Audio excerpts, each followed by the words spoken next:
Liam, a fairly accomplished owner of a chain of recording studios, had reached the pinnacle of his aspirations by the age of 45.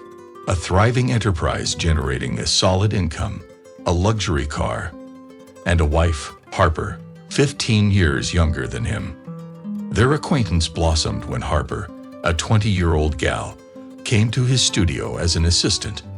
Liam was immediately captivated by her youthful appeal, which ignited a strong attraction in him.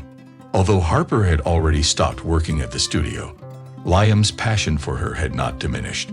"Hello, darling," greeted Liam Harper, returning home after a tiring day of work, and concluded her in an embrace. Harper responded to his kiss with tenderness. "It's Friday," Liam remarked, suggesting that they spend the evening watching a movie. His hand stroked Harper's thigh, eliciting a playful giggle from her. "I'm afraid not, darling. You know our pact. I go out with my friends on Fridays," Harper replied as she dressed in one of the exquisite dresses Liam had given her. Despite his reluctance to let her go, Liam reluctantly released his embrace when Harper put on lipstick and sent him an air kiss before disappearing out the door. Looking out the window, Liam saw a sleek foreign car waiting for Harper downstairs. With a resigned sigh, he resigned himself to another lonely Friday night. It wasn't until early morning that Liam felt Harper slip under the covers beside him. The faint odor of tobacco, alcohol, and toothpaste emanating from her presence. Later, Liam was awakened from his slumber by the ringing of his phone, whose insistent beeps and vibrations jolted him awake. A message from his friend, Ethan, popped up on the screen, urging him to meet. Liam assumed Ethan needed a loan again until his next paycheck. With a resigned sigh, Liam composed a reply to Ethan's text message, arranging to meet at a coffee shop in the afternoon. Liam was already sipping his morning coffee in the kitchen, and a sleepy Harper joined him. The remnants of her makeup froze under her eyes, and lipstick marks adorned the corners of her lips. "Good morning," she murmured, leaning over to kiss the top of Liam's head. In response, Liam enveloped her in a hug and kissed her stomach. "How was last night?" he inquired. "We had a great time at the new club," she replied. "I should get going," Liam remarked, putting the empty mug in the sink. "Looks like Ethan needs financial help again." At the mention of Ethan, Harper grew sad. She held no love for him. Arriving at the cafe, Liam found his friend already seated with a glass of wine. "Isn't it a little early for wine?" asked Liam, extending his friend's hand for a handshake. "Perhaps, but I need some refreshment for our conversation," Ethan replied, his demeanor unusually solemn. Liam was puzzled by this behavior of Ethan's. After all, lending Ethan money was a common thing, hardly requiring such solemnity. "Order something for yourself," Ethan insisted, holding out the menu across the table to Liam, who declined with a shake of his head. "Just tell me what's on your mind," Liam asked. Ethan hesitated for a moment, drained his glass, then set it down sharply on the table. "I found a job. Nothing too onerous or time-consuming," he began quietly. Liam raised his eyebrows in surprise at Ethan's revelation. It turned out that their mutual acquaintance had recently made Ethan a job offer, which was to drive young women around town. No, it wasn't a regular cab service, but something completely different. The cars belonged to a company that also ran a chain of boutique hotels scattered throughout the city. Liam was familiar with the notoriety of these establishments. Clients of his studio often told him about their experiences after visiting them. There were only a few rooms in these hotels, each carefully designed to cater to different interests.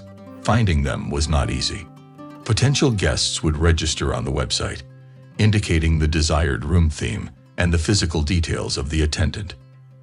They would then receive confirmation, and on the appointed day and time they would be taken to the chosen hotel, where they would be met by a companion who matched their desires. Interrupting his friend's story, Liam raised an eyebrow skeptically. "Why are you telling me all this? I'm glad to hear you found a job. Honestly, I was expecting another request for financial aid," Liam admitted. Ethan, however, continued to insist. urging Liam to listen further. He revealed that he'd received a text message the night before, which first contained a client's address, and then instructions to pick up a certain girl. He was initially amused that the specified girl lived in the same house as Liam, but upon reaching the address, Ethan was shocked. Sitting in his car was none other than Harper. Liam erupted in anger upon hearing Ethan's innuendo. "What the hell are you talking about? You're accusing me of cheating. If you doubt that, ask her yourself where she was yesterday," Liam said sharply, slamming his hand on the table. "I already know where she was. She was at the club with her friends, just like any other Friday," he argued, rage in his voice. Ethan looked sadly at his friend, his expression expressing concern and sympathy. "If you don't trust me, then follow her yourself," he offered solemnly.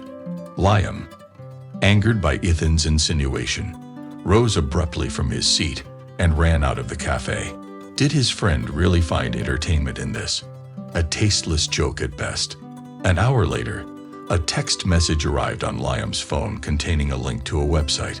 Without saying a word, he realized the purpose of the site and its implications. Liam hesitated for a moment before registering, selecting a room, and formulating his most intricate wishes regarding the appearance of his accompanying companion. The week that followed dragged on interminably.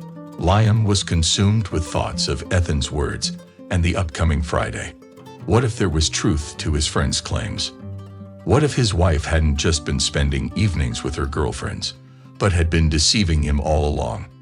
Friday was approaching, and Liam had finished his last meeting at the studio, but had stayed longer than usual, not wanting to go home.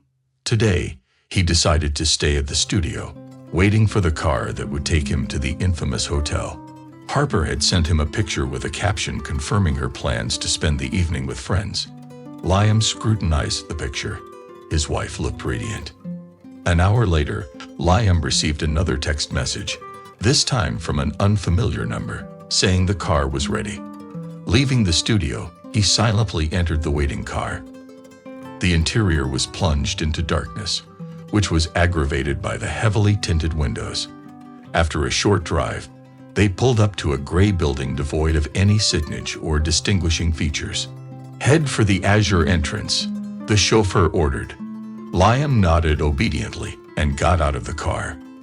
When he got to the door, he felt a fleeting sense of uncertainty, but he gathered his resolve and pressed the bell. A coherent buzzer announced that the door was unlocked. Inside the hotel, the atmosphere was muted, shrouded in a soft semi-darkness. Behind the receptionist's desk stood a young woman in a professional suit, her hair pulled back into a ponytail. "Good evening," Liam addressed, using an alias for discretion. The receptionist asked, "Would you like me to relieve you of your outerwear?" The girl accepted Liam's jacket from him as he lingered, staring off into the distance. She gestured for him to follow her. Upon reaching the designated room, the receptionist smiled as she swung the door open. "Please come in, have a nice evening," she invited. Stepping over the threshold, Liam looked around at his surroundings. Attached to the headboard of the bed was a fully undressed figure to his specifications. Her eyes were hidden by a wide satin ribbon against the soft glow of the candles that illuminated the room. Despite the semi-darkness, Liam could make out the silhouette of his wife, Harper. With a leisurely gait, he walked to the bed and settled on its edge, gathering his thoughts. Harper stirred, nibbling on her lower lip, a gesture that never ceased to fascinate Liam. When she hissed again, Liam quickly removed the blindfold from her eyes. Harper blinked, her eyes adjusting to the light. When she realized his presence, panic gripped her. "Give me the key, untie me," she begged. Liam shook his head resolutely. "I can't. You've been playing this role for a year," he stated firmly. Harper nodded in acknowledgement. She tried to justify her presence and the deceptive path she'd chosen, but Liam remained deaf. He recoiled at the thought of touching her or meeting her gaze. Harper realized that once the truth was revealed, her husband would likely sever all ties with her. However, she found herself sucked into the abyss of monetary pleasures, unable to get out of it. After their divorce, Liam learned from mutual acquaintances that Harper repeatedly moved, lived on the road, was seen in the company of different men, but remained dissatisfied. Liam himself added fuel to the fire, telling everything to Harper's parents and urging them to intervene if they wanted to save their daughter.